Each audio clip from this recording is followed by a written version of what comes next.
খাগড়াছড়ির পানছড়িতে জামায়াত ইসলামী সহ বিভিন্ন রাজনৈতিক দলের শতাধিক নেতাকর্মী বিএনপিতে যোগ দিয়েছেন। অনুষ্ঠানে বক্তারা বলেন, দেশের বর্তমান পরিস্থিতিতে জামায়াত ইসলামী দিয়ে কোনো ইতিবাচক পরিবর্তন সম্ভব নয়। গণতন্ত্র পুনরুদ্ধার ও মানুষের অধিকার ফিরিয়ে আনতে বিএনপির কোনো বিকল্প নেই। প্রধান অতিথি ছিলেন সাবেক এমপি ও কেন্দ্রীয় বিএনপির কর্মসংস্থান বিষয়ক সহ সম্পাদক এবং খাগড়াছড়ি জেলা বিএনপির সভাপতি ওয়াদুদ ভূঁইয়া। তিনি যোগদানকারীদের স্বাগত জানিয়ে বলেন, জনগণের ভোটাধিকার ও গণতান্ত্রিক অধিকার ফিরিয়ে আনতে বড় আন্দোলনের সময় এসেছে। বিশেষ অতিথি হিসেবে উপস্থিত ছিলেন জেলা বিএনপির সাধারণ সম্পাদক এম.এন. আফসার, যুগ্ম সম্পাদক অ্যাডভোকেট মালিক মিন্টু, মোহাম্মদ মোশাররফ হোসেন, অনিমেষ চাকমা রিঙ্কু এবং সাংগঠনিক সম্পাদক আব্দুর রব রাজা।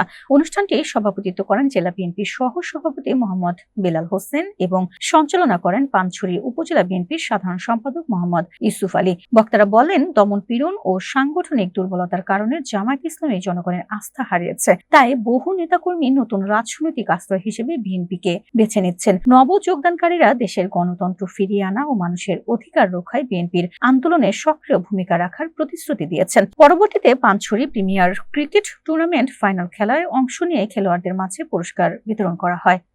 প্রত্যেক নেতাকর্মীদেরকে বলবো যে এদেরকে সম্মান করবেন, তুচ্ছ-তাচ্ছিল্য করবেন না।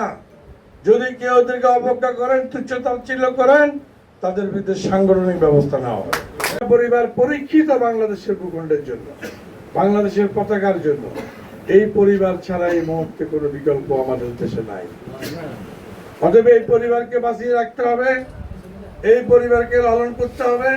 আমরা যে যে আদর্শই পালন করি না কেন, এই পরিবারের মাধ্যমে অতীতে প্রমাণ হয়েছে দেশ এবং দেশপাত্রিকের জন্য কতটুকু আত্মত্যাগ খালেদা জিয়া করেছে, জিয়াউর রহমান করেছে, তারেক রহমান করেছে,